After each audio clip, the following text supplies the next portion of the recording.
Hello students, एक बार पुनः आप सभी लोगों का इस चैनल पे स्वागत है। उम्मीद है कि आप सभी लोग अच्छे होंगे। एक पुनः नेक्स्ट टॉपिक हम लेकर आए हैं आपके लिए, expression for astronomical telescope. Astronomical telescope का एक्सप्रेशन व्यंजक। जैसा कि आप जानते हैं कि कल आपको वीडियो अपलोड किया गया था एक्सप्रेशन फॉर कंपाउंड माइक्रोस्कोप। इसके बाद इस चैप्टर का सेकेंड एंड लास्ट थ्योरी है एक्सप्रेशन फॉर एस्ट्रोनॉमिकल टेलीस्कोप। तो फर्स्ट ऑफ ऑल इसका डेफिनेशन और प्रिंसिपल सब कुछ नोट्स में भेज दिया गया है। डायरेक्टली मैं आपको फिगर और उसका एक्सप्रेशन के बारे में समझा देता हूँ।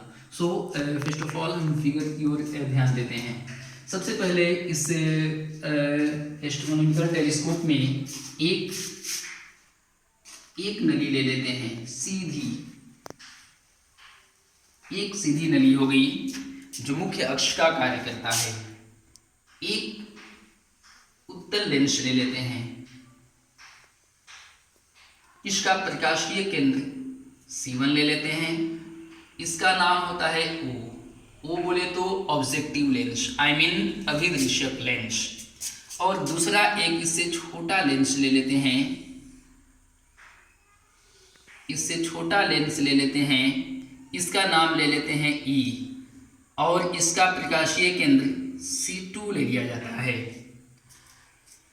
कल वाले यौगिक सूक्ष्मदर्शी में अभिदृश्यक लेंस छोटा था, नेत्रिका लेंस बड़ा था, बट इसमें अभिदृश्यक लेंस बड़ा व नेत्रिका लेंस छोटा होगा। अब आनंद से आने वाली प्रकाश की कोई किरण ले लेते हैं, ऐसे लेंस में प्रवेश करी और अपवर्तन के पश्चात मुख्य फोकस से निकली और दूसरी किरण वक्रता केंद्र C से होकर निकल जाती है।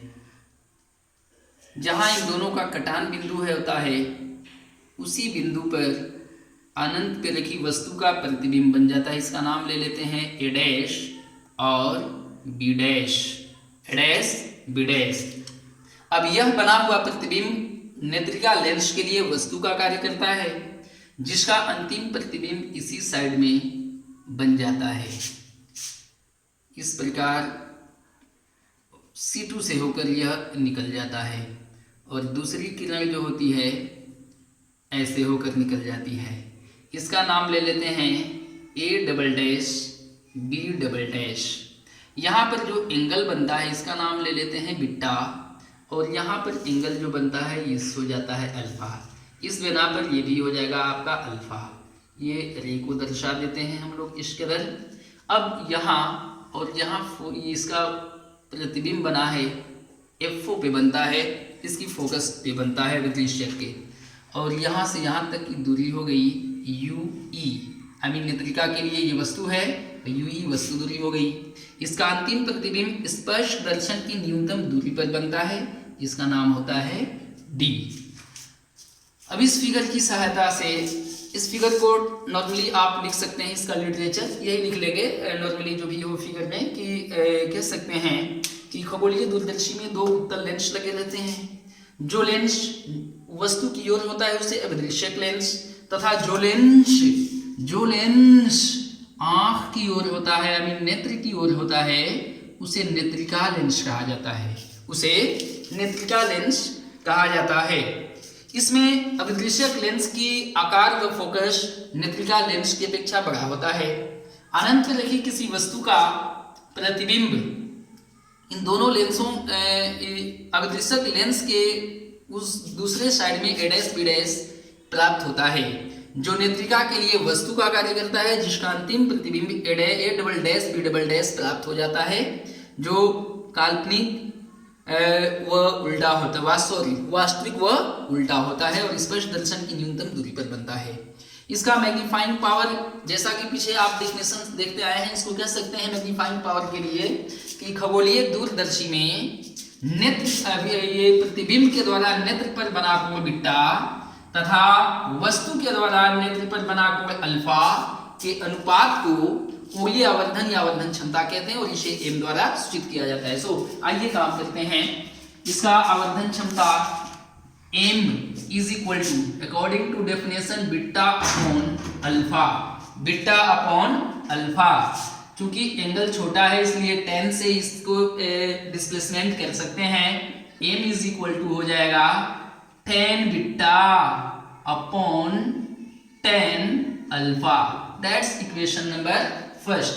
अब कार्य करते हैं, इन triangle A dash B dash C2, सामने दिख रहा है ट्रायंगल है ए डैश बी डैश C2, यहाँ बीटा है इसलिए ले सकते हैं 10 बीटा इज इक्वल टू, आप जानते हैं कि परपेंडिकुलर अपॉन बेस होता है, तो परपेंडिकुलर आपका है आपका A dash B dash upon A dash C2 and in triangle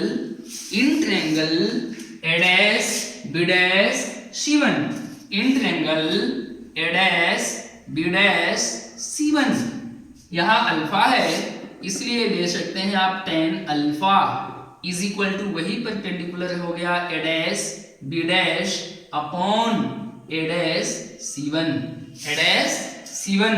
अब इन दोनों वैल्यू को इक्वेशन फर्स्ट में पुट कर देते हैं, इसलिए m is equal to 10 beta बोले तो आपका हो गया A dash B dash upon A dash C2 upon 10 alpha बोले तो A dash B dash upon A dash C1।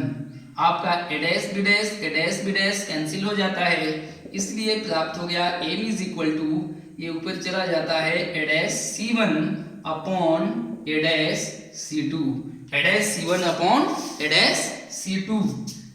आप यहाँ पर फिगर में देख सकते हैं ए डैश C1, ए डैश C1, यहाँ से यहाँ तक की दूरी FO के द्वारा नोट किया गया है, इसलिए इसको आप m इज इक्वल टू ये भी लिख सकते हैं FO upon A dash C2, यहाँ से यहाँ तक की दूरी UE है, तो ये हो गया आपका UE, चिन्ह परिपाटी के अकॉर्डिंग माइनस ले लेंगे, that is equation number second. अब काम करते हैं फ्रॉम लेंस फॉर्मूला। अब कहेंगे कि now from lens formula, now from lens formula you know 1 upon v minus 1 upon u is equal to 1 upon f। But according to figure eyepiece के लिए हमें कार्य करना है, आई लेंस के लिए कार्य करना है, तो कह सकते हैं अकॉर्डिंग टू साइन कन्वेंशन आपका हो जाएगा v is equal to minus D, जैसे कि पीछे लेते आ रहे हैं, u is equal to minus ue and f is equal to fe, e बोले तो आई नेत्रिका के लिए कार्य हो रहा है। अब इन सभी मानों को इस लेंस फॉर्मूला में पुट करने पर सो आइए देखते हैं, this implied at 1 upon v बोले तो माइनस d, इसके बाद माइनस 1 अपॉन u बोले तो minus ue is equal to 1 upon fe,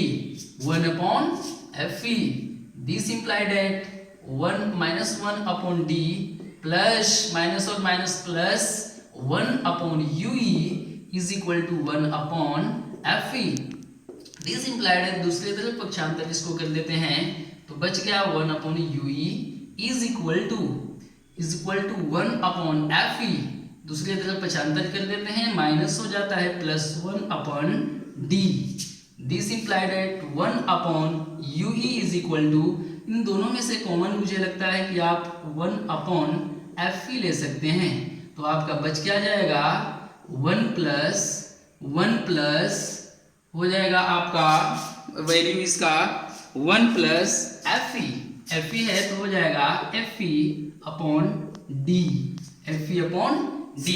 अब यहाँ से आप देख सकते हैं कि minus FO upon ue, I mean minus FO को इधर करते हैं तो 1 अपॉन ue हो जाएगा, तो 1 अपॉन ue का मान समीकरण 2 में रखने पर I mean you can say that putting the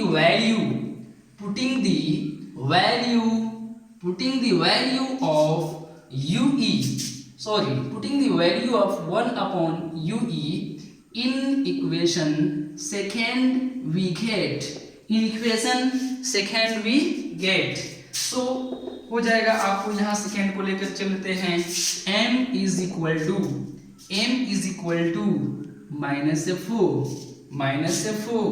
and 1/UE का वैल्यू यहाँ से रख सकते हैं 1/FE एंड 1 + FE/D। इसलिए आपका m इज इक्वल टू प्राप्त हो गया -4/FE into 1 + FE/D। That is the magnifying power of astronomical telescope when image formed on the D distance। I mean जब स्पष्ट दर्शन की न्यूनतम दूरी पर प्रतिबिंब बनता है तो इस स्थिति के लिए खगोलीय दूरदर्शी की आवर्धन क्षमता m is equal to FO/UE into 1 + FE/D हो जाएगा। अब अनंत के लिए क्या होगा, इसके लिए नोट्स में बता दिया गया है।